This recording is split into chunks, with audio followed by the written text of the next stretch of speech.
మన ప్రభువును రక్షకుడైనటువంటి యేసుక్రీస్తు వారి పరిశుద్ధ నామంలో కూడి వచ్చిన నా ప్రియులందరికీ నా హృదయపూర్వక వందనాలు తెలియజేస్తున్నానండి. ఈరోజు మరి 17వ తారీఖు 9వ మాసం 2025 ప్రవేశించాం.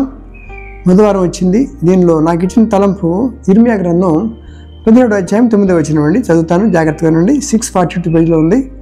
హృదయం అన్నిటికంటే మోసకరమైనది, అది ఘోరమైన వ్యాధి కలది. దాన్ని గ్రహింపకరమని ప్రశ్నిస్తున్నాడు. ఏంటంటే అన్నింటికంటే మోసం అంట హృదయం. ప్రపంచంలో ఏది ఇంత ఘోరంగా ఏం కనపడదు. అది ఎలా అంటే ఘోరమైన వ్యాధి కలది. దాన్ని గ్రహింపగలవాడు ఆయన ఒక్కడే గ్రహించగలడు. యేసుక్రీస్తు ప్రభువే మనకు గ్రహించగలడు. అసలు మొట్టమొదటి ఆది కాండంలోని 3వ అధ్యాయంలో పాపం ప్రవేశిస్తే ఉద్దరణ పండు తినడం ద్వారా సైతాన్ని శోధించాడు. అక్కడి నుంచి పాపం విస్తరిస్తూ వచ్చింది. దాని గురించి చూసి దేవుడు బాధపడినటువంటి లేఖన భాగం 6వ అధ్యాయం ఆది కాండం 5-6 వచనాలు ఇలా మాట్లాడుతుంది. నరుల చెడుతనము భూమి మీద గొప్పదనియు, వారి హృదయం యొక్క తలంపులలోని ఊహ అంతా ఎల్లప్పుడూ కేవలం చెడ్డదని యెహోవా చూచి తన భూమి మీద నరులను చేసినందుకు యెహోవా సంతాపపడి తన హృదయంలో నొచ్చుకుని ఆయన హృదయం నొచ్చుకున్నాడంట. సంతాపడి ఏడిపే, చనిపోతే ఏడుస్తాడు, అలా ఏడుస్తున్నాడు దేవుడు. 6:5లో చెడిపోయినటువంటి మానవ హృదయం చూపిస్తున్నాడు దేవుడు. 6:6లో దుఃఖపడి బాధపడుతున్నటువంటి సంతాపడుతున్నటువంటి దేవుని హృదయం చూస్తున్నాం. ఎక్కడమ్మా 6:6. ఎందుకంటే 6 అనేది 66 పుస్తకాల యొక్క సారాంశం ఇదే.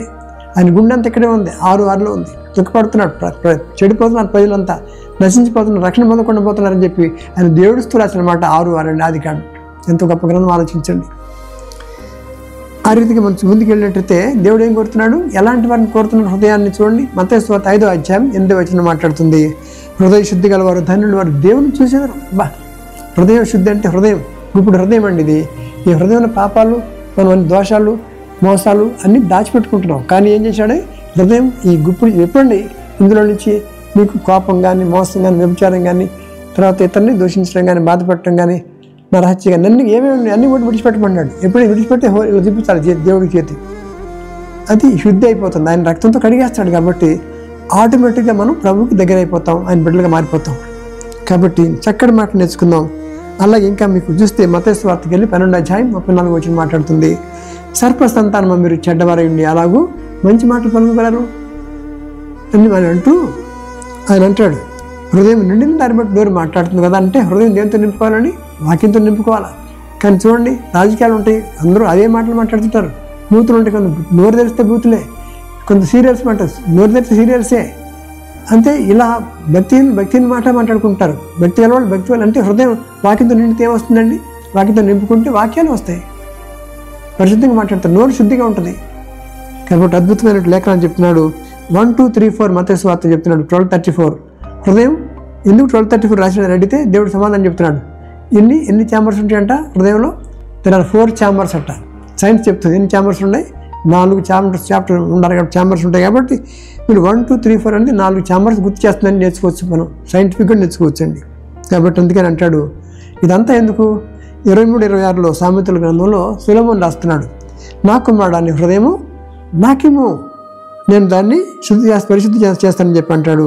కాబట్టి తన రక్తంలో కడిగేస్తాడు, పరిశుద్ధపరిచి మనల్ని బాగు చేస్తాడు. ఆ రీతిగా మనం దేవుని హృదయానికి దగ్గరగా హృదయానుసారుడని దావిని గుర్తు చేస్తున్నాడు. హృదయాన్ని వెంబడించే వాళ్ళగా మనం ఉంటామని మనం వాక్యం సెలవుస్తుంది. దేవుడి వాక్యము దీవించుగాక. ప్రార్థన చేసుకుందామండి. ప్రేమగల తండ్రి, నీ ప్రియమైన వాక్యం వింటున్నారు. నువ్వు హృదయ శుద్ధి గలవారు ధన్యుడిని రాశారు. మా హృదయాన్ని మీరు కడగండి, మా హృదయం నీకు ఇస్తున్నాను ప్రభా. హృదయాన్ని మీరు కడిగి శుద్ధీకరించి మీ రక్తంలో పవిత్రపరిచి బాగు చేసి నీ కుమారులుగా చేసుకుని నేను అనుసరించి నడిచేవాళ్ళుగా, నీ యందు నివసించే బిడ్డలు, నీ యందు ప్రభా స్థిరమైన బుద్ధి గల వాళ్ళగా మమ్మల్ని దీవించి బద్దలు చేసి ఆశీర్వదించమని యేసుక్రీస్తు వారి పరిశుద్ధ నామములో బహు వినయంగా నేను అడిగి వేడుకుంటున్నాం తండ్రి. Amen. Thank you very much. God bless you.